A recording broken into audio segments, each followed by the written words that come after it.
What's up, everybody, and welcome to the Kesha.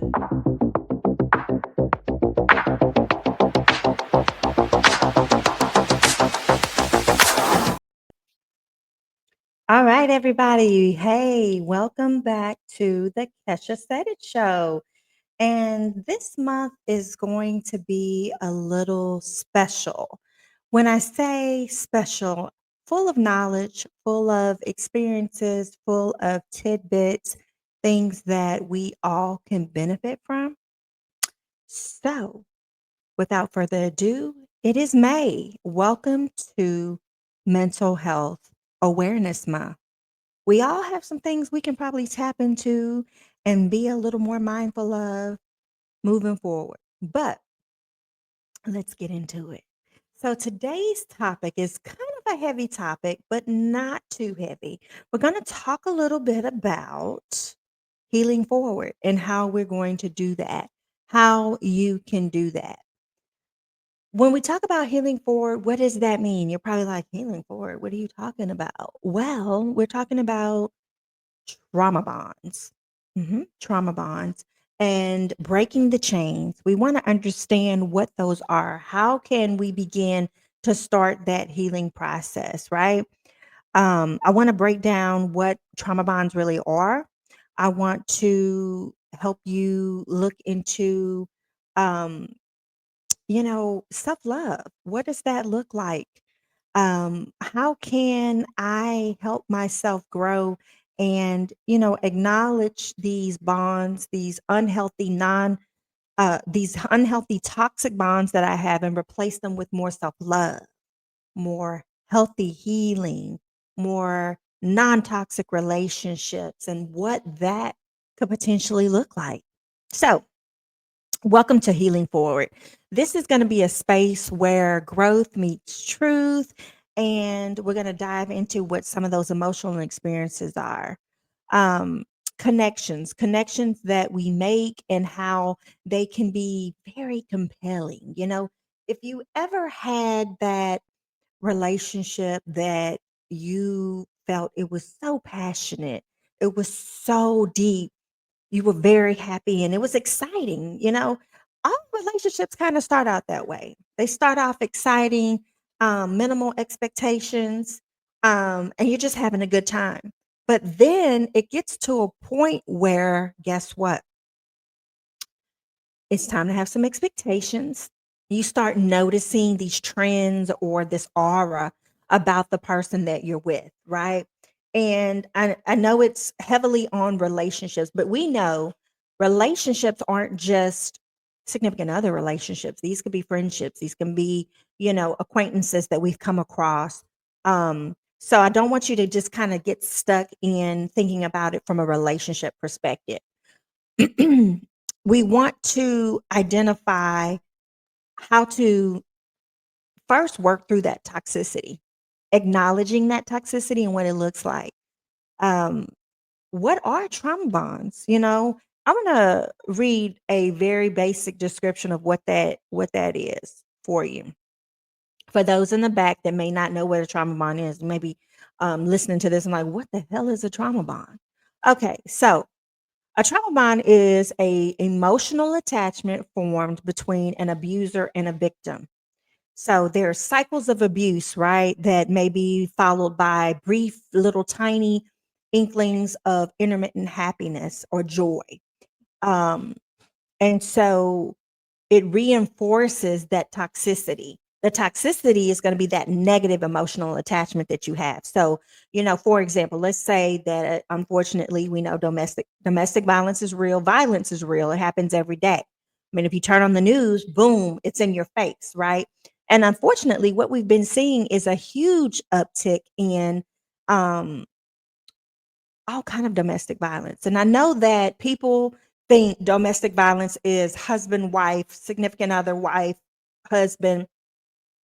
Domestic violence has turned into children and parents, or parents and children, um, relatives that may live in the home with you that turn against you. So it's the push pull pattern. So think of it as a push and pull, and it creates confusion for the person that's going through it. because of their loyalty. There's loyalty involved, and a lot of times those guilt feelings kind of drown you and keep you from seeing that or acknowledging this isn't love. It's basically survival minimized or dressed up as an attachment. You have a toxic attachment to a person. So let's look at some key characteristics. Intensity over intimacy. Okay. You may have an intense significant other or person that you're dealing with that's in your life, and you see that intensity as, oh my God, he loves me, she loves me. I can't go, a day without talking to this person because they get in a panic. And you may have 50 million phone calls that you've missed. You may have a text message um, of, I miss you so much. I miss you so much. And then 10 minutes later, you have another text message. Well, this is intensity. It's not necessarily intimacy. This isn't someone who is truly just missing you. Come on. We've been in relationships, and it's important to get that me time, right? Everybody needs to kind of still develop who they are, whether you're in a relationship or not. You need to know who you are. You need to be okay with that and enjoy having time with yourself. There's times where I will take myself, and one of my girlfriends, we were just talking about this the other day, taking yourself out on a date. What does that mean? What does that look like? It means me going to a movie by myself. It means me going to maybe Starbucks and having a cup of coffee and reading a good book, Barnes and Noble, taking yourself out on a date. So you experience yourself, right? But you may have that person that needs to feel that connection to someone. So you love that intensity. You love the fact that that person is texting you all times of the day. That person is calling you. You love that. You crave that. You want that. But we have to know the difference between intensity and intimacy, because that's not necessarily intimacy, right? Walking on eggshells. If you've ever been in a relationship and you feel like you are that person that is really careful about your words, you choose your words wisely. Now, come on. I know we're all in situations, or we've been in situations that afford us the privilege of choosing our words. That's not what I'm talking about. Let's not get that confused. What I'm talking about is when you come home and you have to present a certain way. There may be something that you don't like necessarily, but you cannot voice that dislike or that discord because of triggering, in fear of triggering that other person. So that's what we mean about walking on eggshells. Okay. Feeling addicted to the highs and the lows in a relationship. Now, the highs and the lows, right? So we love a surprise. We love a great just because situation, gift. We love that. But when you're getting those in replacement of maybe a physical altercation that happened earlier that day, maybe a physical altercation that happened the night before, um, maybe a yelling match or a boxing match, or this person has done something to you that is just really disrespectful, but now you're getting the 18 dozen and a half 18 long stem roses or flowers delivered to your workplace, and that makes you feel special. That's what we call that high, right? Now, let's take it to another extreme, the low. We talked a little bit about the lows in a relationship. What does that mean? Can you get addicted to a low?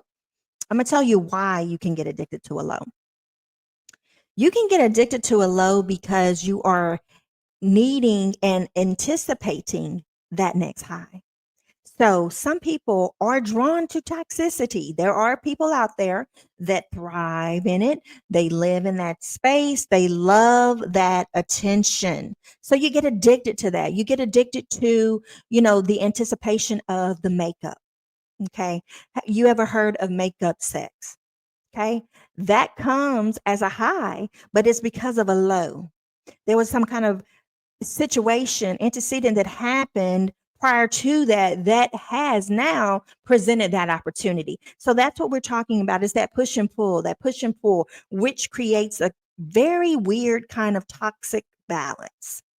Okay. Feeling addicted to those, it can be a thing. It really can. You may not have gone through it yourself. You may have known someone, or you may have had a friend that has experienced this type of situation. Defending harmful behavior. Now, if you've ever been in a toxic relationship and they tell you, old folks will tell you, keep your business at home. Um, what stays in this house stays in what happens in this house stays in this house. Okay, but here's the thing. When you start falling into that narrative, you become a protector of the toxicity. So if that person is doing something negative, if that person is harming you, you don't want to paint that negative picture to your family, because if it's anything like my family, you're not bringing that person around no more. That's a wrap. Okay. That is a whole complete wrap. So you're defending it. You're defending something that may have happened, whether it's to yourself or other people. Oh, he snapped at me in the grocery store. No big deal. No big deal. That's just him. He's a little stressed out at work. She's a little stressed out at work. She took on a new project. I don't really, I shouldn't have done that. So that is defending that behavior. Therefore, you are perpetuating this toxicity that has come into your life, feeling like you can't leave. So feeling trapped, even though you know that is toxic, that is huge. You know that this situation is toxic. Why stay? Because maybe you feel trapped. Maybe you are completely dependent on this individual for everything in your life. Maybe this is the person you have history. Y'all have been together since, high school, or you've known this person since middle school, or you've just really been involved with this person for a long period of time. So you feel like you have to stay, like things are going to get better. You're hoping, oh, you know what? This is not going to be always. And you know where this happens a lot? This happens a lot with situations where you've been together for a long time and you know that this behavior has been very toxic, but this person proposes to you. That's that high that comes into place. And you want to move forward with the wedding, because guess what? That wedding is just a mask right now of temporary happiness and elatedness. This is what you've been wanting. He's given you, or she's giving you that opportunity. We're getting married. And so all of that gets pushed to the side and you're on a hiatus and everything looks good. And so now you're trapped in that situation and you're like, I can't leave. I'm getting married in a month, in 3 weeks. The wedding is in 6 months. I've already purchased my dress. I already got my tuxedo. I bought the ring. Understanding that this isn't a life sentence. You can break this bond and this unhealthiness just as quick as you got into it. Now, of course, you've gathered some history now. There's some feelings, there's some emotions, but you're working through that. And then at that time, you need to think, hey, look, I got to take care of myself, because right now I'm just accepting what this person is giving me and it's extremely toxic. You need to ask yourself some thought provoking questions. Are you afraid of being alone more than being unhappy? That's a deep question. Are you afraid of being alone more than being unhappy? So that's where you start to weigh. We start to weigh things. I'm going to be alone. I'm going to have to start over. That's where that history comes in. People start reverting back. Well, we've been together so long. I got to start over. I don't want to start over. Yeah, he or she has some issues, but I know we can work through it. We're going to get married. Things are going to change. The magic light bulb is going to go off and things are going to change. No, they will not, because you cannot change individuals that do not want to change. And believing that you can change someone is foolish. It is straight up foolish. I'm not going to sit on here and lie to you and tell you that it can happen. Change is an internal piece of a person that they want to see happen. They thrive on it. They are motivated by it. Self-motivating change. Others will not change just because you believe they will or they won't. You cannot will a person to change. Okay? You can't do it. Do you feel like you're betraying someone by protecting your peace? Oh my gosh, how resonant is this one? Now, if you know me in real life, I am a huge advocate for protecting your peace. And here's why: because that's something that no one can give you, nor can they take away unless you allow it. Okay. The peace that you have is yours and yours alone. Now, you can let someone come in and disrupt that peace, but you still have to choose to allow them to do that. Let's say it again for the people in the back. You can allow someone to come in and disrupt that peace, but you and you alone have to allow them to do that and to remove your peace. I am not in the business of removing my peace or destroying anyone else's. Okay. I enjoy my peace and my solace and my quietness. And for those listeners that may be a little younger, you will get to a point in your life where all the things you think matter really don't matter. And the only thing that matters is you and your happiness and your peace and your solace. And let me tell you, it is a beautiful thing once you arrive, because I have arrived. So ask yourself, do you feel betrayed by protecting that you're betraying someone? I'm sorry. You are betraying someone by protecting your peace. Now, if you are, that's another topic for another day, another episode, another discussion. And are you mistaking loyalty for self abandonment? Do you feel that this person or this person that you've created this traumatic bond with, do you feel that you have to be loyal? And at what expense are you being loyal? Let's talk about that. Drop that information in the comment section for me, because I really want to have a further discussion on this. Some things that we can do, we've talked about what a trauma bond is. We've given examples about what it could look like. What can we do? What can we do? Okay, you've identified the problem. We know what is going on here. Well, guess what? First of all, it's like anything else. You have to acknowledge it and accept it. Acknowledging and accepting that there is some sort of traumatic bond here. We have to figure out, what is this pattern and why am I allowing myself to fall victim to this pattern? What can we do? You have to speak it. Talk to someone about it. It could be a church spiritual advisor. It could be a best friend. It could be your go-to person. It could be a therapist, a paid therapist or a non-paid therapist. Heck, it could even be in a journal. Have you ever thought about thought dropping? Thought, it's a tongue twister. Thought dropping. Yes. Get a journal, get a book. They got them for $1.99, and write down all of your thoughts for that day.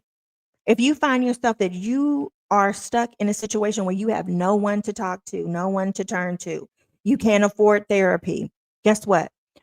You can write it in that journal and you can speak it out loud. You will be surprised how it feels when you let it go. Create emotional distance. And you're probably like, what does that mean? Where, once I leave, I'm going to want to go back. If you've ever been in a relationship, I'm sure most of you have, everyone has at some point, and you get to the point where you're like, enough is enough. I'm out of here. I'm done. I'm tired. What typically tends to happen is that we migrate to those good times. That's those highs. We want to focus on those highs. So when the relationship is no longer here, the bond is broken, we're alone, we're moving on to the next step in our journey in our life. We're thinking about, oh my goodness, we have so many wonderful traditions. This was a great relationship. Honey, no, it wasn't. Let's think about some of those lows. But us as humans, we always go to that. We go to the good, right? Because it's just our innate feature of being a human being.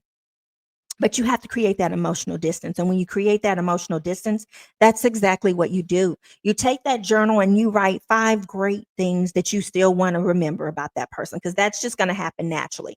The harder part is going to be coming up with the 5 things that weren't so great. But you got to put the good and you got to put the bad. But the bad is going to create that emotional distance, because you're going to see, damn, did I really just spend some of the best years of my life with this person and go through all this and accept all of this. Now, here's my favorite one. You got to tap into that inner child. You got to do the work. You got to do that inner child work because a lot of traumatic bonds are reenactments of childhood wounds. I'm going to repeat that. Traumatic bonds, many traumatic bonds are reenactments of childhood wounds. Boom! I could drop the mic right now on that one. Now, there's many arguments about nature versus nurture and all that jazz. And let me tell you, your environment and the wounds that you have picked up along your journey are still there unless you do the work. The inner child, because that child is still in there. That child is still deep down inside.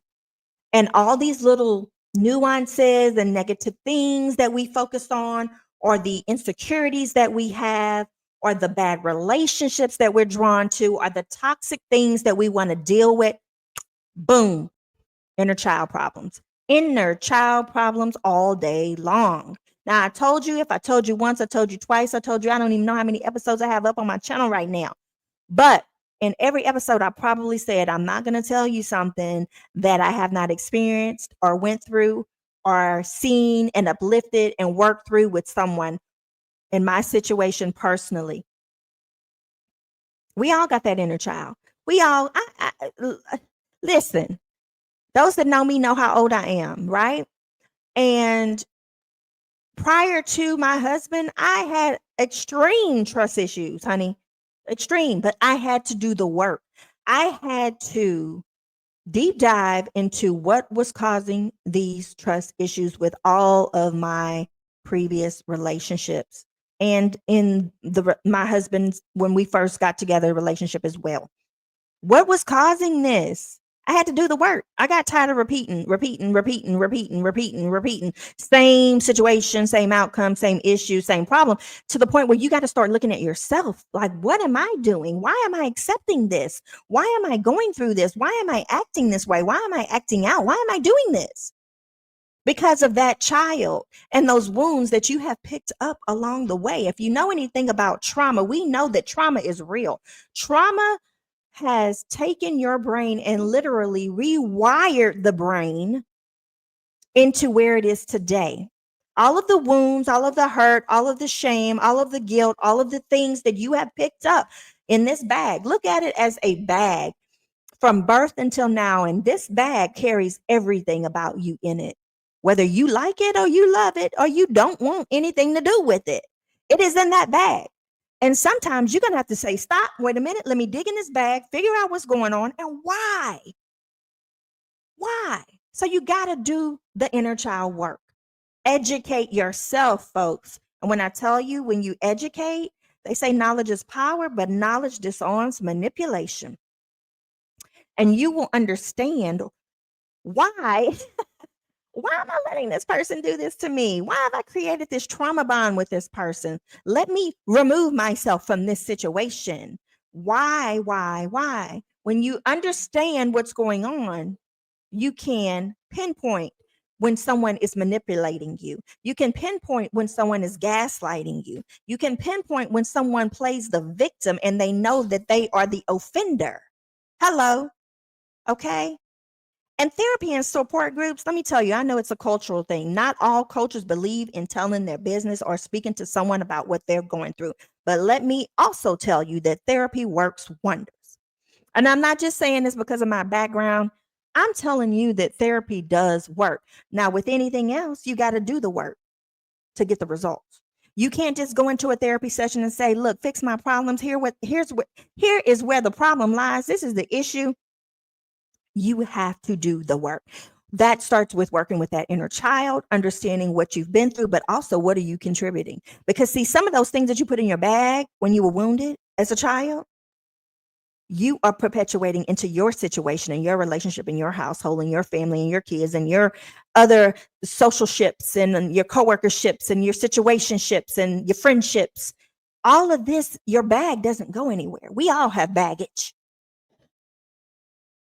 We got to start digging into it. So educate yourself, get you a great support group. And I'm not talking about mamas with mimosas or daddies and cigars. I'm talking about some real deep dive in therapeutic work, because that's the only way that you're going to stop this cyclitic behavior and attaching yourself to negative feelings and emotions and people and creating these trauma bonds. And define your non-negotiables. Everybody should have non-negotiables. Write them down. Let them become your book, your playbook.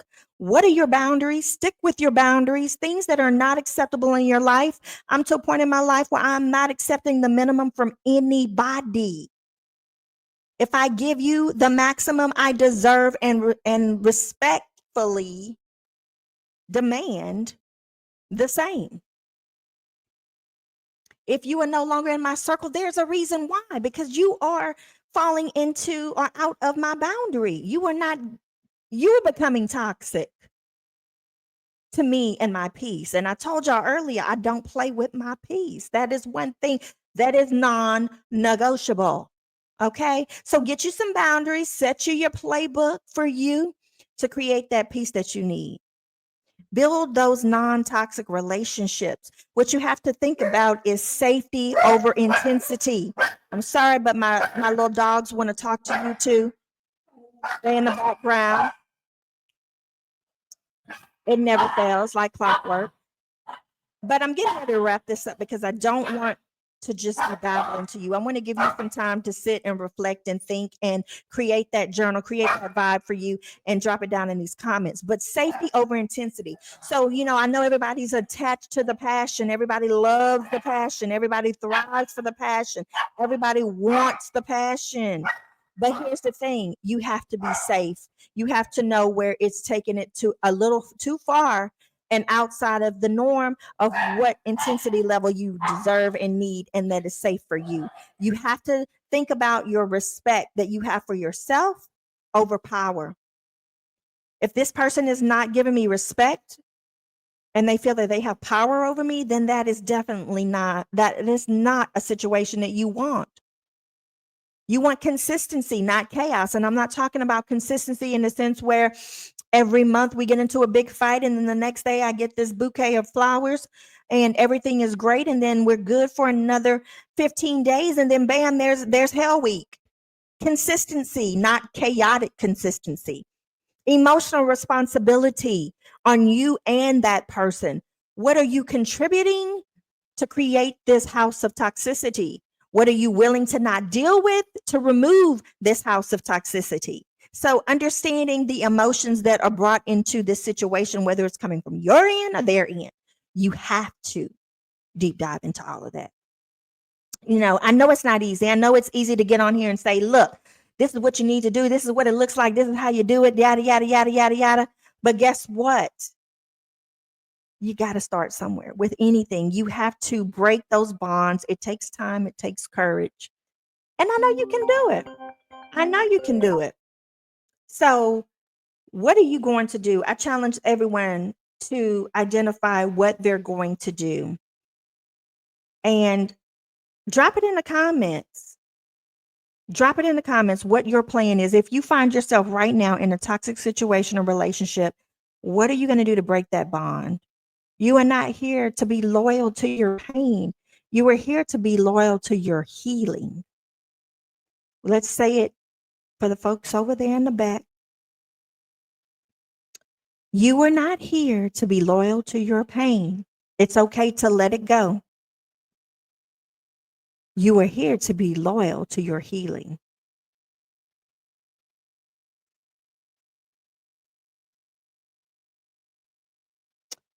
Let that set in. You'll get your awakening. You'll get your peace. You'll get your joy. But just know that you have to do the work. You have to do the work.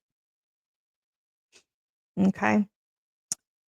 I hope this episode kind of spoke to your soul, or at minimum, I hope this is something that you can share with someone that you know may be going through this, may need this to start their journey to remove that toxicity.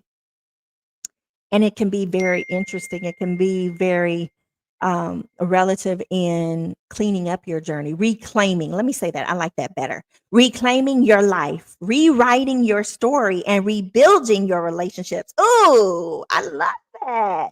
I love that. I love that. So, we always have a word of the day. I think today's word is going to be clarity. And I hope you find your clarity. I hope you find your peace. I hope you find your joy. I hope you identify your emotional responsibility and take that with you in removing the toxicness. If you've ever done like a 5 to 7 day detox, this is the same thing. It's identifying the need for it and getting it done. So, what do we say? You are not loyal to your pain. You are loyal to your healing. And that's what we want to see. So thank you guys so much for tuning in. If you are at the gym listening to this, if you're on your way to work, if you're chilling at home with a cup of coffee, starting your day, ending your day, whatever it may be, I'm just so happy that you have joined me today. And if you haven't subscribed, I'm not going to ask why. Just go ahead and click because it's going to be more content. May is Mental Health Awareness Month, and I want you to be very aware of things that are going on. Do some self care, practice some self checks, talk to someone, lean on someone, and just make sure that the people that you love are also loved too. Until next time, guys.